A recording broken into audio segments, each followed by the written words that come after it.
Okay, it'll be fine. Today is the 10th, I think. Good morning. My name's Joanne Allen, and I use she, her pronouns. I'm a member of the Board of Trustees, and it's my pleasure to welcome you to the Unitarian Universalist Church of Brunswick. UUCB is located on the ancestral homelands of the Wabanaki people who have deep, enduring, and ongoing relationships with Brunswick's lands and waterways. We acknowledge the painful legacy of the region's colonial history and commit to better understanding it. We will work to recognize and welcome the presence and concerns of the Wabanaki, whose people and culture live within and contribute to the vitality of this community we share. Today is Sunday the 10th, and we have Leslie and Deb Fabian leading the service. Today, our music is performed by Grace. We're thrilled today to have her here. And if you would like any more information about our church, there's a membership table at the back, and everyone there would be very happy to share information about our church with you. In the interest of safety, you should know there are 3 exits to this sanctuary. One is right over here by the AV booth, one's the door you came in, and one's way at the back of the church today. Please silence your cell phones or your devices today. Thank you very much, and we're very glad that you're here today with us.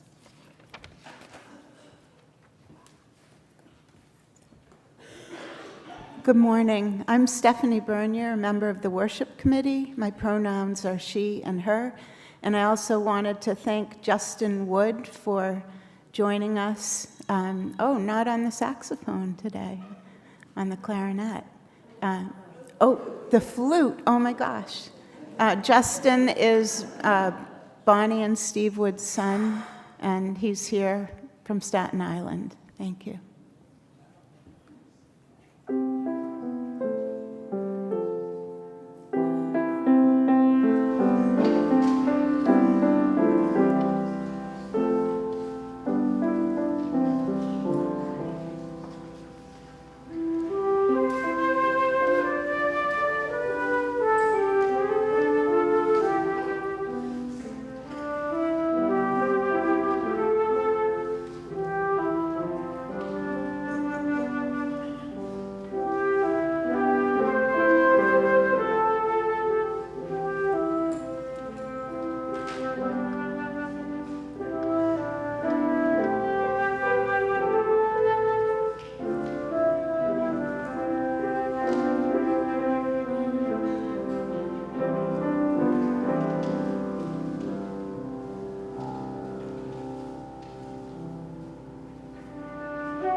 Thank you, that was beautiful.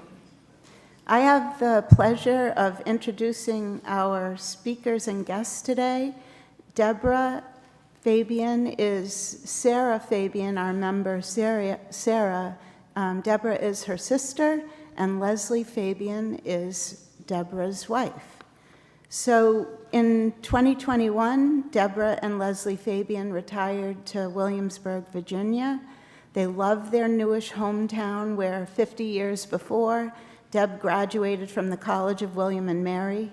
She had then attended and graduated from Hahnemann Medical School in Philadelphia, which is now part of Drexel, ultimately becoming an orthopedic surgeon.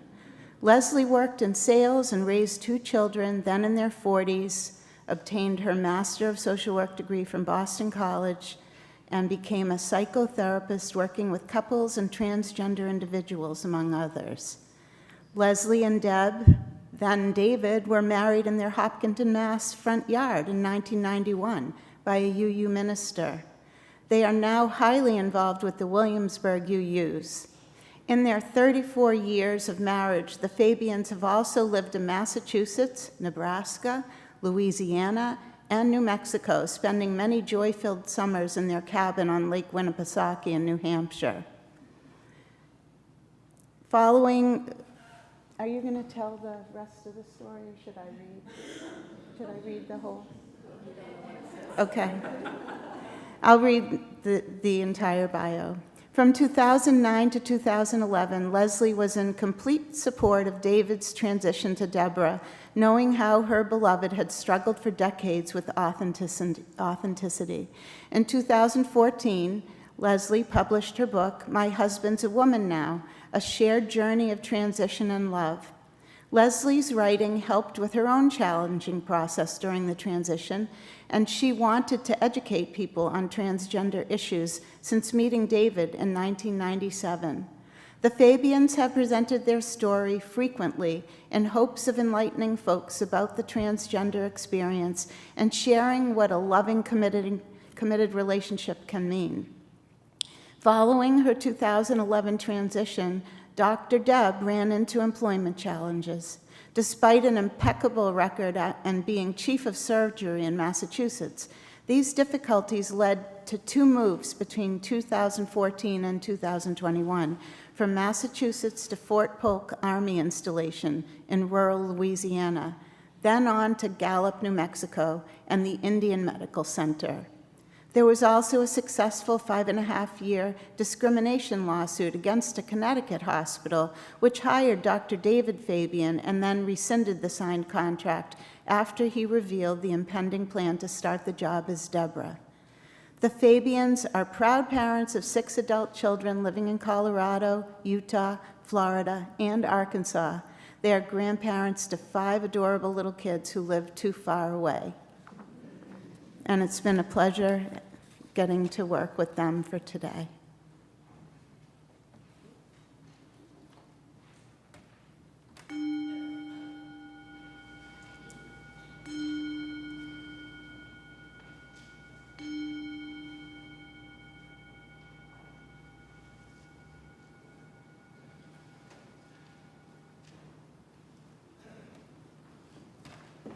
Good morning. We actually met in 1987, if you noticed that we were married in 91, and we met 10 years before 97. I breathe in the warmth of this light, its glow filling the spaces where fear and doubt reside. I breathe out the tension I carry. I release what no longer serves me.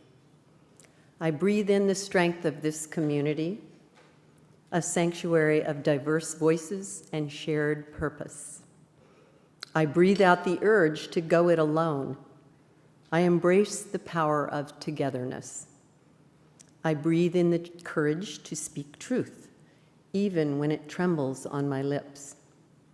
I breathe out the silence that holds me back. I make space for honesty and justice. I breathe in the hope of transformation, knowing we are here to build and to heal. I breathe out despair, trusting that change is born in small acts of love.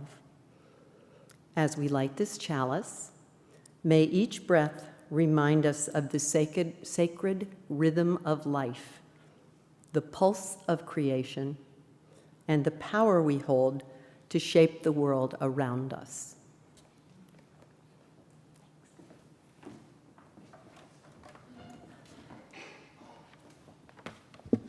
Morning. The opening words are entitled Community by Starhawk. Somewhere there are people to whom we can speak with passion without having the words catch in our throats. Somewhere a circle of hands will open to receive us. Eyes will light up as we enter. Voices will celebrate with us whenever we come into our own power. Community means strength that joins our strength to do the work that needs to be done. Arms to hold us when we falter, a circle of healing, a circle of friends, someplace where we can be free. Please rise in body or spirit as we sing hymn number 6 in the gray hymnal, Just as Long as I Have Breath.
Good morning. My name is Mary Larson. I use she, her pronouns, and I'm a part of the Pastoral Care Committee and here to read our joys and concerns.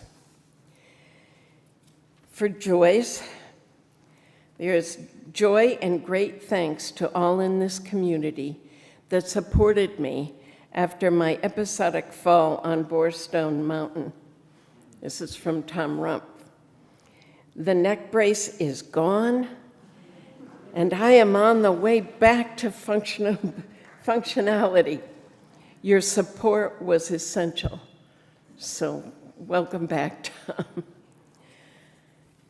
There were no concerns written in the book, but our world is full of concern everywhere, and we all have our own concerns too.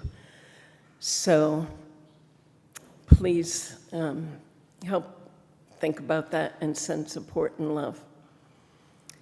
If you're listening or watching online and you have joy or concern, or if you're here and have joy or concern to be read next week, you can send an email to joys-and-concerns@uubrunswick.org. There are other pastoral care associates here this morning. We wear light blue name tag or ribbons on our name tags, And we are most happy to meet with you now or privately and offer help and support. I'm also going to be doing the pastoral prayer. This is from the hymnal. Let us open our minds and hearts to the place of quiet, to the silent prayer for the healing of pain and the soft, gentle coming of love. Let us take a time of silence to think of our own concerns for ourselves or for others in our lives struggling with sadness, anxiety, and other stresses.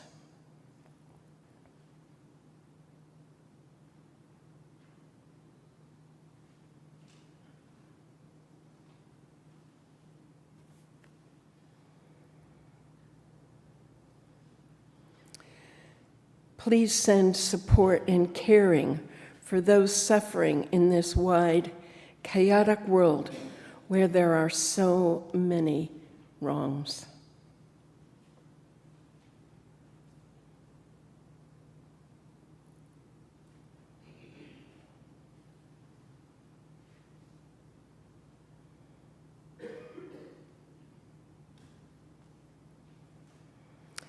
Please let's think of our own joys and the both small and large things that give us hope.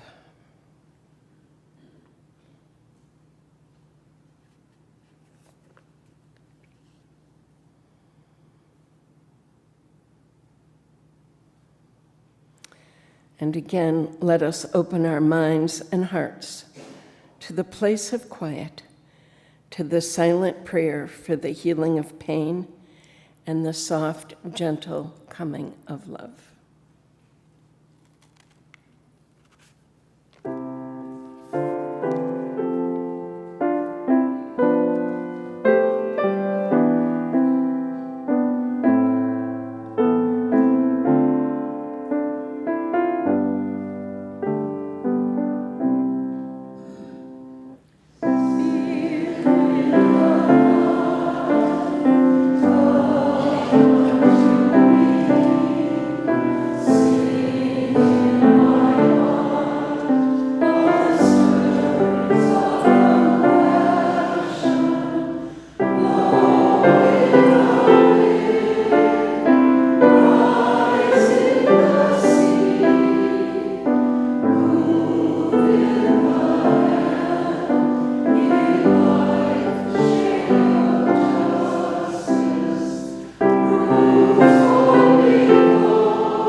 Good morning. My name is Sarah Fabian. I use she, her pronouns.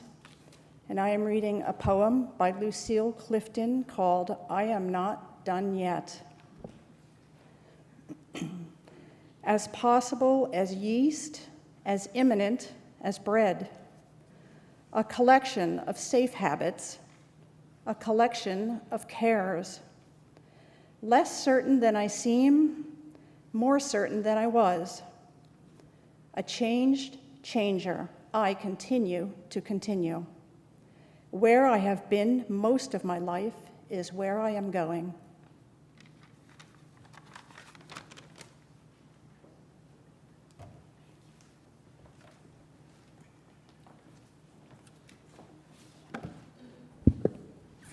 And I use she, her pronouns, and I fought my whole life to be able to say that. Several months ago, Leslie and I made plans to come up and visit Sally, come up here from Williamsburg, Virginia, and to take a bit of a vacation. Now, things got a bit out of hand, and here we are up here talking to you on our vacation. So you Mainers may want to reconsider your license plate motto, Vacation Land. as you now see what sort of people you let into the state. As a U.S. Navy veteran and a trans individual, I was invited to speak at June's No Kings rally in Williamsburg, Virginia. And we had a crowd that was reported somewhere between 2,000 and 4,000 people. I had been asked to give a brief talk about transgender issues. And after the politicians and the dignitaries spoke, it was finally my turn. And the skies at that time were turning gray. There was lightning in the distance. You could hear the thunder. So I hurried through 3 minutes of speaking. And I ended my 3 minutes of fame by saying, I am transgender. I'm a veteran. And I'm proud.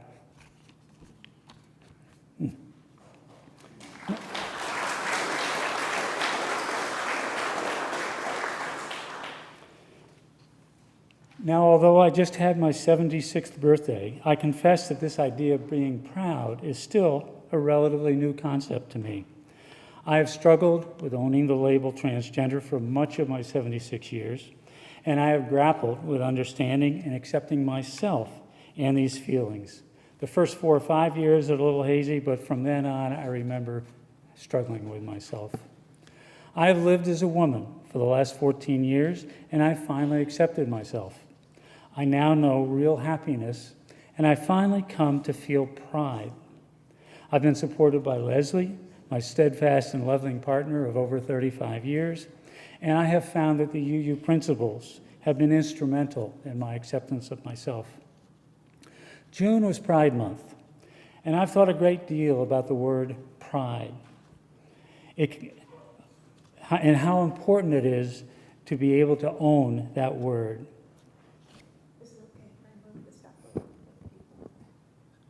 Better? Okay, sorry.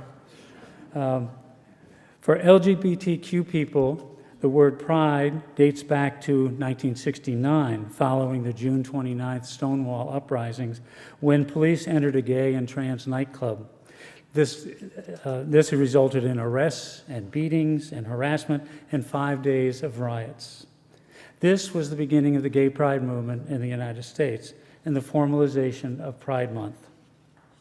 So what is Pride all about?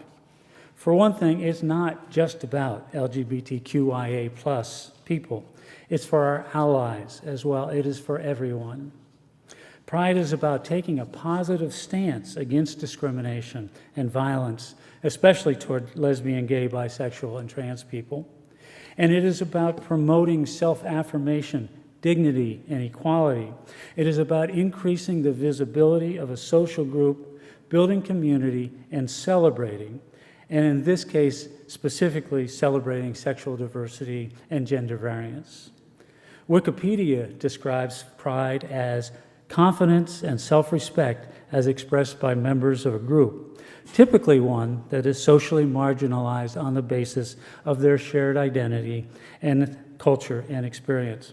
And Encyclopedia Britannica says pride, a feeling that you respect yourself and deserve to be respected by other people.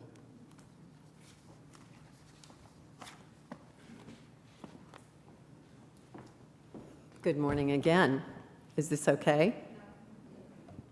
We're not allowed to touch the mic in our church. Like, it's set, don't touch it. Well, I'm Leslie Fabian, and I use she, her pronouns also. Deborah and I, first presented to a UU congregation in 2011 at the Unitarian Universalist Society of Gardner, Massachusetts. This was our home congregation then, and what we said came as quite a shock to our beloved congregants. David Fabian was coming out to them as Deborah. At that point, she was just testing the waters. It would be 10 more months before she came out fully to everyone. For most of her adult life, Deb has been what was once called a cross-dresser, or going further back, a transvestite. And of course, there have been a variety of mental health diagnoses through the years. My beloved ultimately emerged as Deborah full-time in October of 2011, and we've since presented to a variety of groups and UU congregations. We've generally focused on Deb's 60 years of struggles with transgenderism and how it fit into our marriage and our lives. We've explained what it was like for me, supporting my husband of 20 years at that time in becoming completely true to herself at last, and of my concluding a year or so into the transition that I would definitely stay married to this individual. We've talked of how we handled the transition as a couple and of what's occurred since then in terms of family responses, career struggles, and multiple moves, plus a long-term successful discrimination lawsuit. So, what to say about all of this now? Times change, of course, with ongoing vocabulary adjustments, style fluctuations, trends, and of course now the threatening presidential and political changes. Currently, most people seem to assume that they know what the trans world is all about. In fact, there's an abundance of politicians who believe that they absolutely know what it's about, believing that it's simply a choice or a statement some people decide to make, or with kids, that it's due to parents who bow to their children's whims. And let's not forget the grooming that's apparently what some warped folks imagine is transpiring with the young ones. With their blinders in place and biases and misinformation feeding their ignorance, these people would have individuals like my beloved Deborah deny their authenticity. With an obvious complete lack of compassion or empathy, and with tightly closed minds, they'd like to see trans folks, those who've found the courage to stop denying what they know in their souls to be true, well, they'd like to see them return to the closets of shame, self-loathing, depression, and pain. So, now that Deborah's been who she truly is for nearly 14 years, where do we begin to explain this phenomenon in our lives, the difficulties we've encountered, and where we're going from here? I'll let Deb tell you.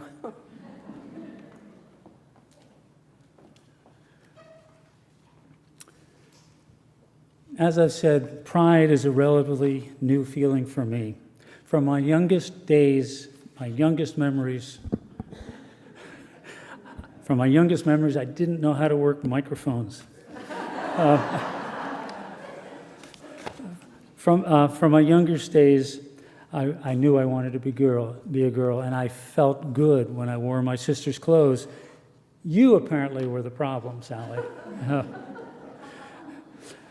I felt good, but I knew very clearly that it was wrong. I certainly couldn't talk to anybody about this. There was no place to get reliable information, so I was completely closeted, perhaps closeted even from myself. I was in medical school in the 1970s when, during my psychiatry rotation, a trans woman patient jumped out of a window at the hospital. The psychiatry residents with whom I was working said, "It's too bad he didn't kill himself. He is really screwed up." So almost immediately, I looked up transsexuality, which was a term at the time in the psychiatric textbooks, and found that the experts labeled it a serious psychiatric condition, a phrase that I've internalized. This, of course, reinforced my determination to keep my urges and needs a tightly held secret. Now, I've been reminded recently that terminology keeps changing over the years, and I won't try to give any definitions, and I apologize for using any less than modern terminology. The American Psychiatric Association recently redefined transgenderism from a disorder to a dysphoria, which immediately made me feel better. I'm no longer disordered, I'm only dysphoric.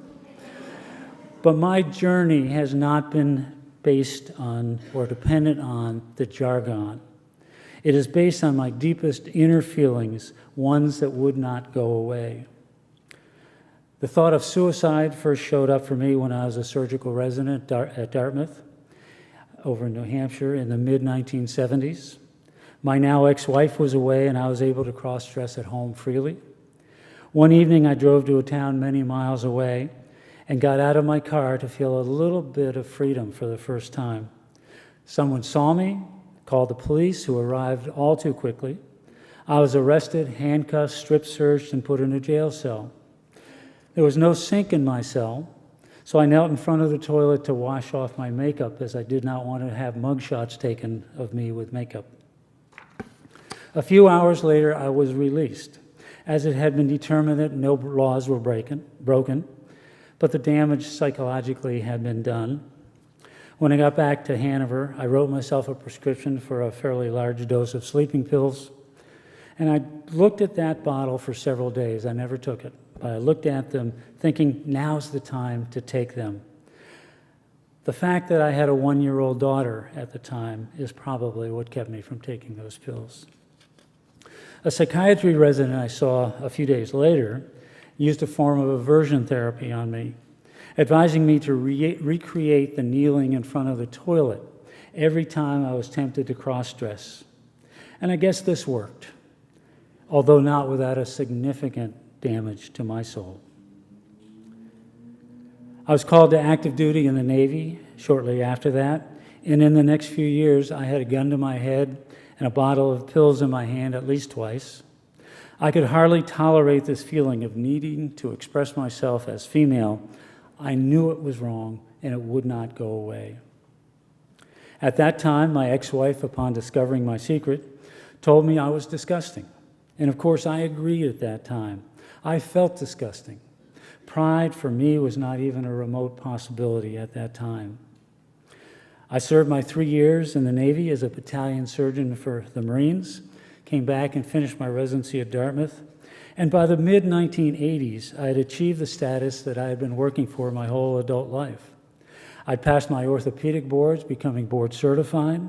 I was a respected member of the medical staff at a suburban Boston hospital with an expensive home in an upscale Boston suburb, and I had 4 young children.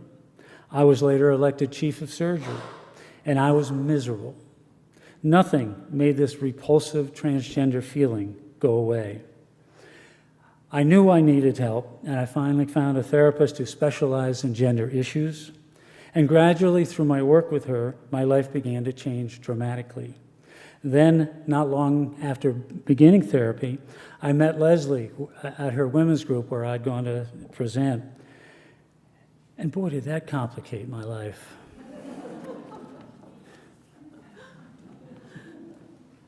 That's me. I guess I'm a complication. As the first sentence of my book says, when I met my husband, he was wearing a dress. So from the get-go, I knew there was something rather unusual about David Fabian. And by the way, please note that for clarity, I speak of my spouse as David and he when explaining the past, and as Deborah and she when speaking of times when David was cross-dressed, and certainly since the transition in 2011.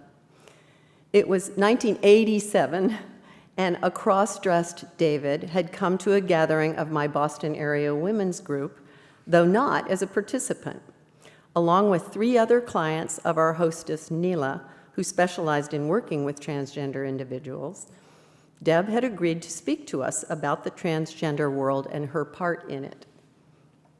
Aside from her traumatic encounter with the New Hampshire police a decade before, this was the first time she had appeared en femme with anyone other than Neela. We group members, mostly psychotherapists, learned a great deal that day. It was before anyone knew a whole lot about it. Unexpectedly, a part of my reaction was an extreme attraction to the tall, thin presenter in the purple dress. I was definitely intrigued by her expression, but even more, I was so deeply touched by her honesty, her vulnerability, and I loved her sense of humor. At that point, I'd been a single mom for 6 years, and I was indeed interested in the possibility of a male partner, though I'd never entertained the idea of one in a dress. At that point, David considered himself a cross-dresser, rarely entertaining the possibility of living full-time as a woman. However, through the ensuing years together, including our many forays with him cross-dressed, he'd occasionally revealed that this dream was his greatest fantasy. Decades later, after David became Deborah for good, I was frequently asked, "How can you be okay with this?" Apparently, I was seen as an anomaly. First, I'd been attracted to a man in a dress. Then I had married him, and ultimately, after 2 decades, I had encouraged him to transition, to become a woman full-time. How could I possibly have been okay with all of this? My best explanation, well, falling in love with this person was the bottom line, of course. My best explanation begins with my early life and how unusual my family seemed to be. When I was 3 years old, my mother had a severe case of polio. Then she spent the remaining 80 years of her life in a wheelchair. So we were a pretty odd sight back then. My athletic father pushing my mother in her chair, her wheelchair, at breakneck speed with 4 little kiddos tagging along as best we could. We were different. And we became Unitarians around 1959, which of course made us unusual in many ways. And there was mental illness in my family, not easily hidden, which definitely made us atypical. Most apparent in my immediate family was my paternal grandmother's paranoid schizophrenia and Dad's brother with some undiagnosed disorder. And in 1972, my younger brother began a mental decline shortly after graduation from college. He killed himself at 22, devastating us all, though we lacked effective means of dealing with the magnitude of such a loss back then. In 1981, I divorced my first husband after 12 years of marriage and 2 children. I had adored him, but we were very young, and he was a drinker, with no clue as to what I was seeking in my requests for bettering our marriage. This was another devastating loss, but necessary, and I survived. The next tragedy occurred in 1987, 5 months prior to my meeting Deborah, my beloved older sister, who'd been a clinical social worker and a guide for me in many ways, took her life at 39. Now, I apologize because I know that this is very shocking to hear, but it's essential to relate these stories because of the perspective that they have provided me in my life. Early in my relationship with David, he'd frequently said to me, "I don't know how you can be okay with this. My ex-wife thought it was disgusting." Well, to me, it seemed that the need for David's cross-dressing was undeniable and, well, absolutely harmless. Furthermore, the way I saw it, he'd not chosen this unusual need. It seemed to have chosen him. Granted, I did not then understand the complexity of the desire and certainly not the ultimate resolution with him becoming a woman, and I'm not sure he did either. But when he asked how I could so readily accept it, I invariably replied, "You know what happens in my family when people are unhappy. If it makes you happy to put on a dress, for God's sake, put on a dress."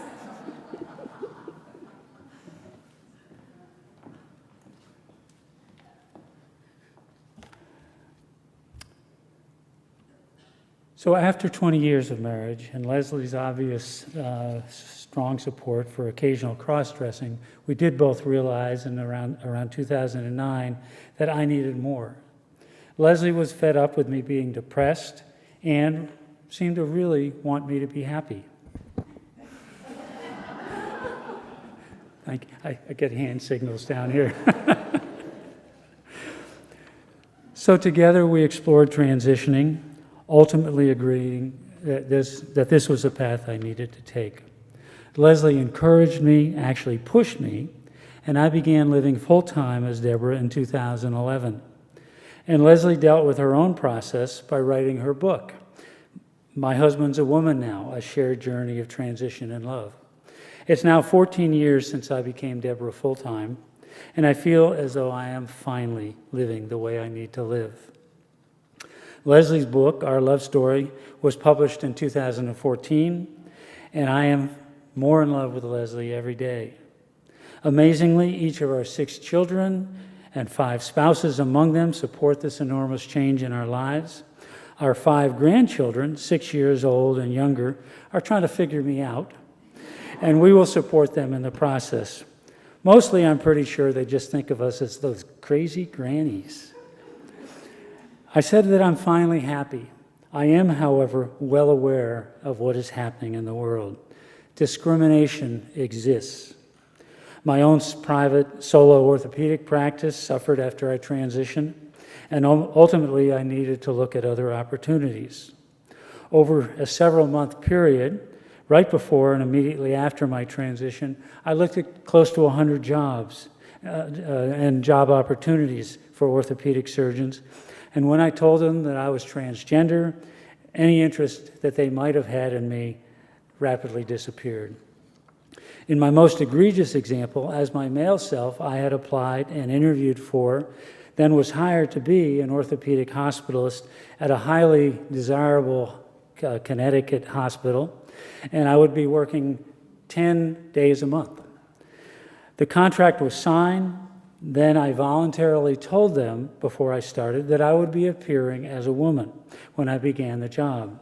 Within a few weeks, the contract offer was rescinded, and I was told a number of lies based upon random comments they claimed that I made during my interviews. The lawsuit commenced. Fabian versus Hospital of, I can't tell you, according to our settlement, but feel free to look it up with a hint. It's in Connecticut, has Connecticut in the title. I was deposed on several occasions, some of which were quite nasty, belittling, and confrontational. And I sat through the depositions of the people who had initially supported me, and after learning about me, were willing to lie about me under oath. After a 5.5-year legal battle, we ultimately prevailed. And our case is part of the Supreme Court decision, Obergefell versus Hodges. But the battle didn't stop there, and the battle continues. Surprisingly, at that time, I was ultimately hired by the Army, by a recruiter, who, when I told him I was transgender, said to me, "Oh, my brother used to be my sister. I got a job for you."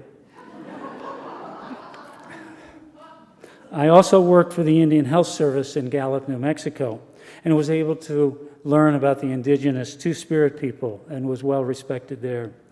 And I retired about 4 years ago to where do we live? Virginia. How did and we survive this challenging time? How do we as a community survive what is happening now? I got angry. I refused to be treated this way, and I needed this anger to be able to hold on to my pride. And I also had Leslie by my side. She was deeply involved in the process and was deposed herself. And we had very strong emotional context and involvement with those lawsuits. And as comfortable and as hate-filled as the process was, I learned to love myself and recognize that I am not alone. Some of this really chokes me up still, sorry. And I guess that is where pride comes in. It is mandatory for me to proclaim this sense of pride. But how does one maintain a sense of pride considering what is happening in the United States today? Every day there is something new in the news, and I cannot keep track of it. I could list and discuss what is happening, although I suspect you are all aware. Our current administration seems to have a vendetta against transgender people. In June, 2 months ago, in the case U.S. versus Scrimeti, the U.S. Supreme Court upheld Tennessee's ban on affirming health care for transgender youth. And now withholding gender-related care for minors is a law in many states. The repercussions of this will be widespread and devastating to younger transgender people who are in the early stages of trying to accept themselves. Transgender sports participation is already widely discussed, and participation in one's chosen gender is forbidden in multiple states. This issue will be in front of the Supreme Court in the upcoming session, with 2 cases being presented. Now, I don't pretend to know what the correct answer is. I recognize that there are reasonable people who will disagree on the solutions. I am sensitive to the needs of women in sports. However, I do know that the debate should not be led by politicians seeking re-election. The discussion should be among reasonable and caring people who are looking for real answers. Transgenderism has become...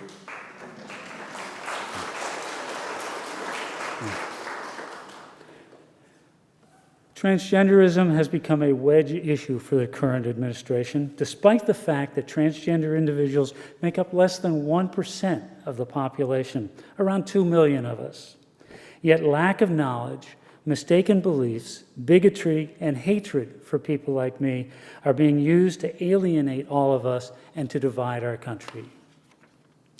Thoughts of suicide, suicidal attempts, suicidal completions occur in approximately 60% of LGBTQ people, and a reported 72% of transgender people consider suicide or complete suicide, and I've been there. However, studies have also shown that the ability to receive gender-affirming care and the presence of gender-affirming spaces such as this reduces those numbers to around 20%. I firmly believe that the existence of this congregation and the support evident here saves lives. Someone is alive today because of you and your presence and your love. Thank you.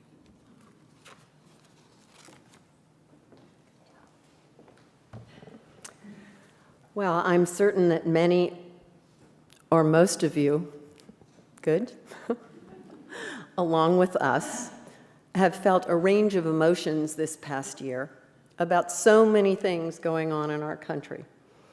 There has been disbelief, shock, outrage, grief, disappointment, depression, you name it.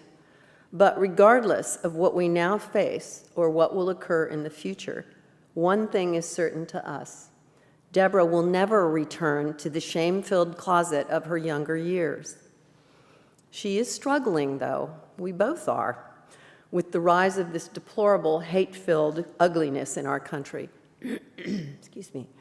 We fear for the futures of all transgender folks in this country, particularly the young ones. But at least we, as a couple, are secure in knowing that Deborah Fabian has already withstood the biases, judgments, and outrageous falsities coupled with hate that have pervaded our society. We know this because we have a deep and abiding love that holds us strong in our commitment to authenticity and to each other. Long ago, one of our spiritual guides, John Roger, taught us to remember that in life, there is absolutely nothing more important than the loving. And in our experience, telling people our story and educating others to the reality of the transgender phenomenon generally results in a recognition of how very loved we are. No matter how others respond, Deb and I know that we will always stand on the side of love.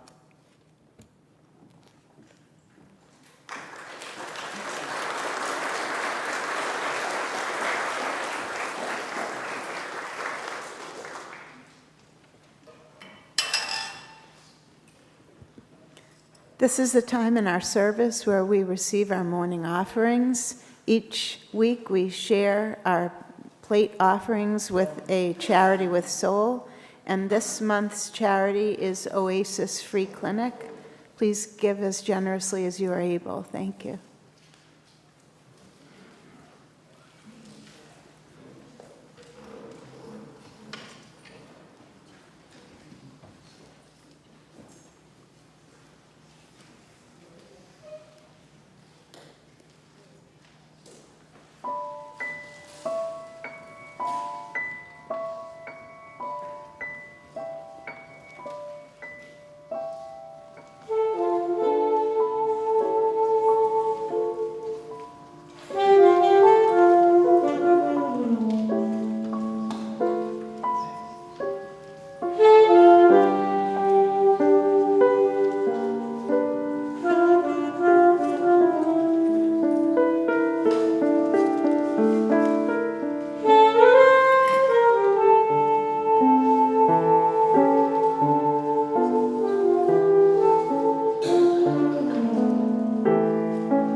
Please join me in our congregational response. May these offerings sustain and grow the works of this church, weaving a tapestry of love and action. Thank you. Before we sing our last hymn, I'd like to mention that there are cards for Leslie's book and website up here on the little stand and at the visitors table. So please join in singing and rise as you are able to sing number 1053 in the Teal hymnal, How Could Anyone?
That song.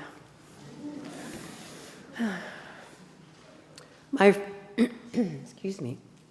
My friends, there is a power at work in the universe. It works through human hands, but it was not made by human hands. It is a creative, sustaining, and transforming power, and we can trust that power with our lives.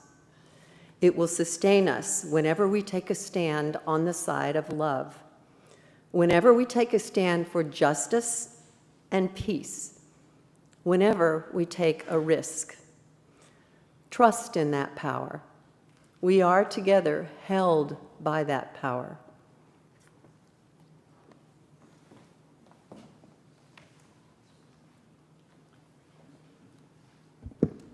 Remember. The words to extinguish the chalice. We have come to the end of our service, but not our calling in the world. We close our time together with a humble reminder that justice and equity are our spiritual practices to embrace. Each day, every day, we are blessed to be the embodiment of what is possible. When justice and equity ground us in all we do, may we go forth with the light and warmth of our chalice in our hearts until we are together again.